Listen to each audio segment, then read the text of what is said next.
সকলোকে শুভ সন্ধিয়া জনাই আজি সন্ধিয়াৰ কেইটামান গুৰুত্বপূৰ্ণ খবৰ আপোনালোকলৈ লৈ আহিছোঁ। আপোনালোকে ভিডিঅ'টো শেষৰলৈকে চাব বুলি আশা কৰিছোঁ। আজি হৈছে 16 আগষ্ট সন্ধিয়া খবৰকেইটা চাই আপোনালোকৰ মন্তব্য কমেণ্টৰ জৰিয়তে জনাবলৈ নাপাহৰিব। আৰু এইখিনিতে সদায় কোৱাৰ দৰে চেনেলটোলৈ আপোনালোক যিসকল নতুনকৈ আহিছে চেনেলটো ছাবস্ক্ৰাইব কৰাৰ লগতে কাষতে থকা বেল আইকনটো প্ৰেছ কৰি অল কৰি থ'ব, যাতে নতুন এটা ভিডিঅ' দিয়াৰ লগে লগে আপোনালোকে আগতীয়াকৈ চাবলৈ পায়।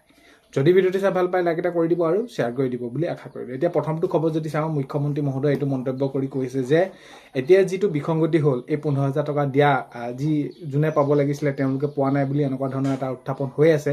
তো এই বিষয়টো লৈ মুখ্যমন্ত্ৰী মহোদয়ে কৈছে যে আমি আগন্তুক সময়ত প্ৰত্যেকটো পৰিয়ালকে যিসকল বানাক্ৰান্ত লোক আছে সকলোকে আমি সহায় কৰিম। আমি যিদৰে তেওঁলোকক ঘৰ একোখন দিব পাৰোঁ বা তেওঁলোকৰ যেনেদৰে ক্ষয় ক্ষতি হৈছে সকলোখিনিৰ ওপৰত আমি সেইখিনি তদাৰক কৰি, আৰু এতিয়া ইতিমধ্যে আপোনালোকে গম পাইছে যে জৰীপ চলি আছে, আৰু এই জৰীপৰ পিছতেই অতি সোনকালে যিমান যেনেকৈ পাৰোঁ আমি সকলোখিনি সহায় কৰিম বুলি এতিয়া মাননীয় মুখ্যমন্ত্ৰী মহোদয়ে জনাইছে। তো এতিয়া আগন্তুক সময়ত গম পোৱা যাব কেনেদৰে কোনসমূহ কি ক্ষতি হ'লে তেওঁলোকক কিমানকৈ দিয়া হয়। আগন্তুক সময়ত সকলোখিনি আমি গম পাম। কথাটো হ'ল কি, এতিয়া যিহেতু জৰীপ প্ৰক্ৰিয়া চলি আছে, এই সকলোখিনি শেষ হোৱাৰ পাছতে তেওঁলোকক এইখিনি সুবিধা দিয়া হ'ব, অৰ্থাৎ তেওঁলোকক যি ক্ষতিপূৰণ আছে সকলোখিনি দিয়া হ'ব বুলি মুখ্যমন্ত্ৰী মহোদয়ে জানিবলৈ দিছে।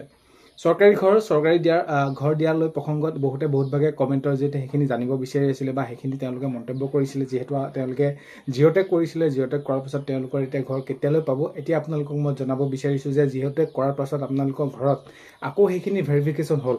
যিসকল লোকৰ পৰিয়াললৈ সেইখিনি ভেৰিফিকেশ্যন কৰিলে, আকৌ ফটো ল'লে, আপোনালোকৰ পাছপৰ্ট, আপোনালোকৰ যি পাছবুক, এই সকলোবিলাক ল'লে, তো আপোনালোকৰ এই যি পৰিয়ালসমূহ আছে এই সকলো পৰিয়ালকে চৰকাৰী ঘৰ অতি সোনকালে দিব আৰু আপোনালোকে চৰকাৰী ঘৰ পাব।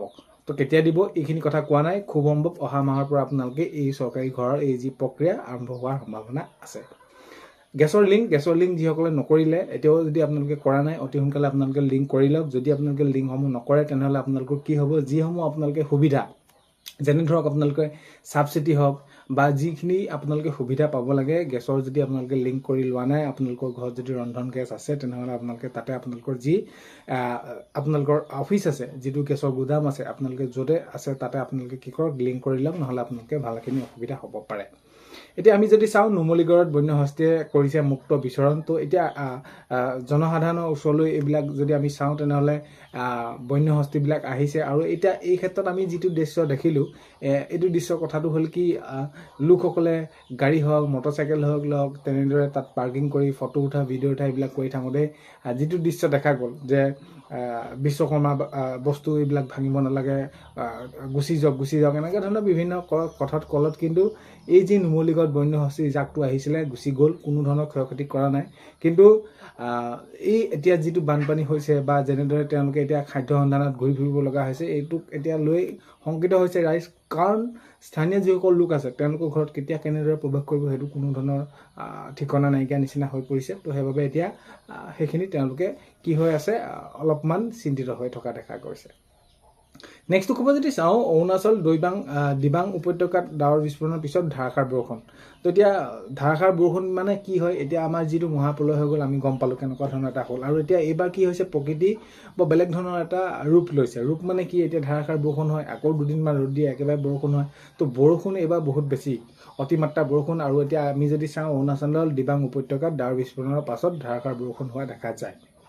নেক্সটটো খবৰ যদি চাওঁ, উজনি বান পৰিস্থিতিক লৈ টাই আহোম ছাত্ৰ সন্থাৰ সংবাদমেল, তেওঁলোকে সংবাদমেল সম্বোধন কৰিছে। বিশেষকৈ এতিয়া যি কেন্দ্ৰীয় চৰকাৰৰ পৰা তেওঁলোকে প্ৰধানমন্ত্ৰী ডাঙৰীয়া হওক, গৃহমন্ত্ৰী ডাঙৰীয়া হওক, কিয় খবৰ ল'বলৈ নাহিলে, নিৰ্বাচনৰ আগত তেওঁলোক আহে আৰু বান সমস্যাটো কিয় ৰাষ্ট্ৰীয় সমস্যা হিচাপে তেওঁলোকে ঘোষণা কৰা নাই, ইয়াক লৈ তেওঁলোকে ক্ষোভ প্ৰকাশ কৰিছে। আৰু বিশেষকৈ এতিয়া এনেকুৱা ধৰণৰ কিছুমানৰ বাবে হৈ পৰিছে যে এই যি মহাপ্ৰলয় আহিলে, শিৱসাগৰ, চৰাইদেউ হওক, নাজিৰা, বিহুবৰ, চন্তক, যোৰহাট, তো এইবিলাক অঞ্চল বিশেষকৈ এই ফেষ্টিভেলৰ নিচিনাহে হৈ পৰিলে এই যি মহাপ্ৰলয়টো। কাৰণ কেলে, বহুতে টকা উঠাই তেওঁলোকে সেইখিনি সহায় নকৰিলে।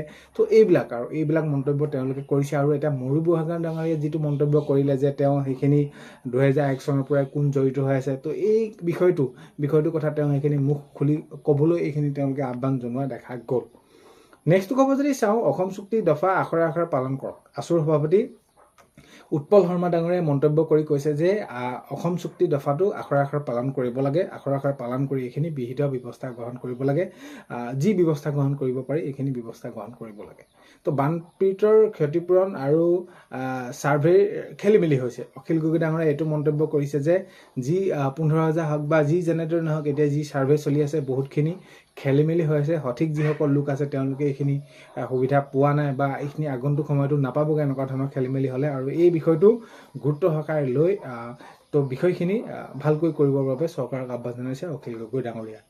নেক্সটটো যদি আমি খবৰ চাওঁ, অৰুণোদয় আঁচনি প্ৰসংগ বহুতে ওলাই আছে, কেতিয়ালৈ ফৰ্ম দিব, কেতিয়ালৈ ফৰ্ম দিব। এই ক্ষেত্ৰত মই আপোনালোকক জনাব বিচাৰিছোঁ যে অৰুণোদয় আঁচনি ফৰ্ম দিয়াক লৈ ফৰ্ম কেতিয়ালৈ দিব, কি কৰিব, এই কোনো ধৰণৰ মন্তব্য আগবঢ়োৱা নাই। অৰুণোদয় আঁচনি আগন্তুক সময়ত গম পোৱা যাব, আৰু বিশেষকৈ এতিয়া অৰুণোদয় আঁচনি বহুতো মহিলাই পাব লগা আছে, তেওঁলোকক সেইখিনি দিয়া হ'ব বুলি মাত্ৰ মুখ্যমন্ত্ৰী মহোদয়ে কৈ থকাহে সেইখিনি দেখা গৈছে। আগন্তুক সময়ত এইখিনি গম পোৱা যাব। এতিয়া নেক্সটটো খবৰ যদি চাওঁ, অসম চৰকাৰ, অসমৰ বান আক্ৰান্তৰ বাবে ছত্তীশগড় চৰকাৰৰ সাহায্য 5 কোটি টকা তেওঁলোকে দিছে, আৰু এই সাহায্য যাতে দি দিছে যাতে যিসকল প্ৰকৃত বান আক্ৰান্ত লোক আছে তেওঁলোকে যাতে পায়, সেইটোৱে সকলোৱে বিচাৰি আছে। তো কৰ্মচাৰীসকলৰ বাবে আছে বহুত বেছি বেয়া খবৰ মানে কি, যিসকল কৰ্মচাৰীয়ে গাফিলতি কৰিব, ধৰি লওক কোনোবা পেঞ্চনাৰ আছে, পেঞ্চনাৰ কামত এতিয়া কি কৰিব লগা হয়, তেওঁলোকে তাঁত বাতি কৰি থাকিব লগা হয় কামটো কৰি দিবৰ বাবে। তো এনেকুৱা যিসকল কৰ্মচাৰী আছে, যি গ্ৰাহকৰ হওক বা যি জনসাধাৰণৰ কামবিলাক ভালকৈ নকৰিব, তো তেওঁলোকক সেইখিনি কিন্তু সকীয়নি দিছে মুখ্যমন্ত্ৰী মহোদয়। তো বানে ধোৱা চৰাইদেউত কৃষকৰ হাহাকাৰ, কৃষকসকলৰ সপোন থাকে তো খেতি কৰি তেওঁলোকে গোটেই বছৰটোৰ বাবে তেওঁলোকে সেইখিনি যুগুত কৰে ধান। তো এতিয়া এইবাৰ এইটো দৃশ্য আমি দেখিলোঁ যে মহাপ্ৰলয়ৰ ফলত কৃষকৰ গৰুখিনি হাঁহে পানীত নচৰাৰ নিচিনা এটা অৱস্থা হৈ পৰিল। তো এতিয়া আগন্তুক সময়ত চৰকাৰে সাহায্য দিব কি কেনেদৰে, এতিয়া যি আমি দেখিলোঁ চৰাইদেউত কৃষকৰ একেবাৰে হাহাকাৰ অৱস্থা, আৰু এতিয়া বহুতো লোকে লগ লাগি তেনেদৰে তেওঁলোকক সেইখিনি কৃষি কাৰ্যত সহায় কৰা দেখা গৈছে। তথাপিতো তেওঁলোকে যিটো আশা কৰি বছৰটোৰ বাবে সেইখিনি কৰে, সকলো চুৰমাৰ হৈ যোৱা দেখা গৈছে। ছেমি কণ্ডাক্টৰ ক্ষেত্ৰত আত্মনিৰ্ভৰশীল হ'ব ভাৰত, তো এইদৰে মাননীয় প্ৰধানমন্ত্ৰী ডাঙৰীয়াই মন্তব্য কৰিছে। প্ৰধানমন্ত্ৰী ডাঙৰীয়াই মন্তব্য কৰি কৈছে যে ছেমি কণ্ডাক্টৰৰ ক্ষেত্ৰত আত্মনিৰ্ভৰশীল হ'ব ভাৰত। তো প্ৰয়োজন হ'লে GMCHৰ কি কৈছে, GMCHৰ পাহাৰৰ ভূমি এৰিব লাগিব বেদখলকাৰীয়ে। তো এইটো কথা কৈছে যে আমি যিহেতু বহুতকেইটা প্ৰজেক্ট আনিছোঁ GMCHৰ বাবে, যদি কিবা কাৰণত আমি বহলাবলগীয়া হয় তেনেহ'লে বেদখলকাৰীয়ে এৰিব লাগিব তেওঁৰ মাটি। তো এই এনেকুৱা ধৰণৰ মন্তব্য এটা কৰিছে মুখ্যমন্ত্ৰী মহোদয়। আৰু ৰাজ্যত দুৰ্ঘটনাবিলাক বহুত বেছি হ'বলৈ ধৰিছে, আৰু এই দুৰ্ঘটনাবিলাকৰ আমি যদি তাৰ পৰা পৰিত্ৰাণ পাবলৈ হওঁ, আমি নিজে বহুত বেছি সাৱধান হ'ব লাগিব। তো আজি 16 আগষ্টৰ সন্ধিয়া খবৰ এইকেইটাই আপোনালোকক জনালোঁ। ভিডিঅ'টো শেষলৈকে চোৱাৰ বাবে বহুতেই বেছি ধন্যবাদ। আজিলৈ ইমানেই, অন্য এটা ভিডিঅ'তে লগ পোৱাৰ আশাৰে বাই।